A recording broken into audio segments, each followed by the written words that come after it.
So let's talk about Arc. Arc is my fourth release on Oceanographic Records, and it's hard for me to talk concisely about it because it represents a lot of really significant musical goals that came to fruition. The first of which is that the improvisations that the record are built upon are with Jim Keltner, who is one of my favorite musicians of all time. He's a legendary LA-based drummer, known mostly for playing on singer-songwriter stuff, but he's just a beautiful improviser and a real fountain of musical ideas. I met Jim many, many years ago working on a project that never saw the light of day. And he was engaging, a gentleman, amazing to watch work in the studio. And it had been in my head ever since then that I had to do a project with him. Partly because I wanted his improvisation to be documented almost for posterity. He's so good at it, and there's just a flow to the way that he plays and ideas unfold and how fast he reacts to things. And so it was a dream, and a dream come true. I mean, frankly, I spent a day with him at Husky Hoskuld's studio in Los Angeles. Husky is a recording engineer who's done a bunch of records that I adore. And I brought my looping rig down with me so I could create big swaths of sound and kind of have like a third element happening in the music. And Husky was doing live processing of things and feeding effects back into our headphones, and we just had a blast, made a ruckus, had a blast making these big palettes of sound. And on day 2 of the session, we were joined by James McAllister, another drummer, one of my good friends and one of my favorite drummers on the planet. And I was tickled by the fact that both Jim and James are originally from Tulsa, Oklahoma. Just seemed like, and they're both drummers, so there's got to be some synergy there. And it was a similarly delightful day and an amazing time for me to get to go do that.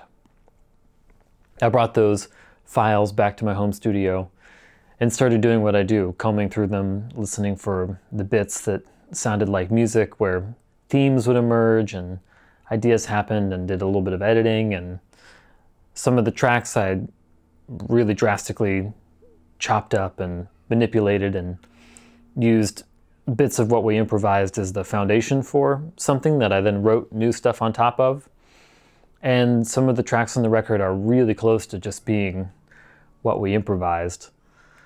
I traveled to Cape Cod to work with my friend John Evans, who I know from touring with Tori Amos a long time ago. And John is, I think he holds the record for the most industrious musician alive. He's incredible. Amazing bass player, amazing at a lot of instruments, a great engineer. He has a beautiful studio out on Cape Cod, and he did the majority of the bass tracks on the record. And we also recorded some more drums and some piano out at his place. And one of the big things about this album is that it features a string octet. With every project that I do, I try to do something different and try to have some aspect of the production that I haven't done before, some musical challenge or some production challenge, whether that's doing a record entirely analog or working with a particular person. And on this record, as the music developed and as I sort of uncovered what we had done in LA, I just really wanted to hear a string ensemble on it. There's a texture that you get from multiple string players in a room together when the intonation and the tuning of the chords locks in and things start to glow and the harmonics mix in the acoustic space. It's just kind of magical. And I had been listening to a lot of John Luther Adams' work, particularly his piece, The Wind in High Places, and I've been really enjoying Peter Gabriel's orchestral records. And so those sounds and textures were in my mind. But I don't know how to write string arrangements. I'm not classically trained, and I don't know how to write for a string ensemble. Wouldn't know how to write for an octet. So I got in touch with my friend Roger Manning, who is known more as a member of the band Jellyfish and Beck's keyboard player for a really long time, and has had a number of awesome bands, Imperial Drag, the Moog Cookbook. And Roger is so schooled in kind of 70s and 80s pop stuff, really beautiful harmonic sensibility, but I know that he has a deep love of prog rock, and particularly we connected over Mahavishnu Orchestra. So it kind of excited me to know that he was going to bring that whole mix of stuff to this project.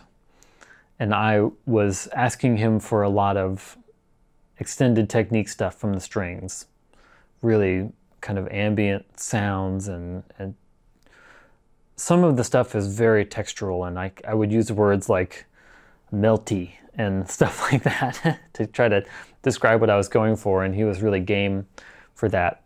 So we went back and forth, me kind of saying this is what I'm imagining, and him sending mock-ups back to me and doing refinements. And once we had all the arrangements together, we did a session back in LA at Sunset Sound, which is a legendary studio down there, with an actual string octet. And I've never felt more intimidated in a recording session, because the musicianship was so high and the speed was really fast. Everybody worked really quickly. But it was also just kind of like a waking dream to hear these amazing musicians play these arrangements on my music. It kind of blew my mind a little bit. And I get a little emotional just thinking about it. The record was mixed by Joel Hamilton, who I worked with on Death Under Rainbows. On Death Under Rainbows, I worked with him remotely, sending him tracks. This time I actually went to Brooklyn to work at his studio, and which was also another milestone for me. Part of it was I just wanted to watch Joel work and learn things and be in the room when he mixed this music. And I think he did an absolutely amazing job of blending and corralling all the stuff that's going on. The cover of Arc is this picture that my friend Carrie Norton took of me. It's kind of solarized. It's almost like a aura photograph, if you're familiar with those. And part of that, there's a real sort of solarized, bright, kaleidoscopic effect with that, because the music on this album really feels like that to me. It's kind of a collection of all of the things I have loved about music thus far in my life and the things that I've learned. In some ways, it's time-wise, it's the furthest away from modular, but it is a lot like modular in some ways in the expansiveness, but has some of the daring and chaotic elements of Death Under Rainbows, and has the ambient stuff that I had been developing for a year or two before then with my looping rig, which is the rig that allowed me to make my next record, Vessel. And just a collection of all of this stuff that had been brewing in me for a long time. I feel really proud of it. It feels almost embarrassing to call it a solo record, even though it's my name on it, because all of these incredible people contributed to it. So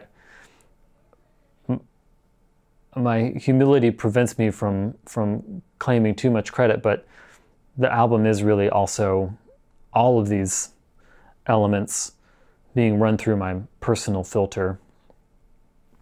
And it really is a representation of a lot of the ways that I think and feel about music, because it contains stuff to me that sounds like an alternate universe Booker T and the MGs, sliding into post-rock, atonal stuff, these really long, patient improvisations with composed string parts over top, and I don't know, it's kind of everything that I love about music rammed into a record, but I still think it sounds pretty cohesive, and I'm super proud of it.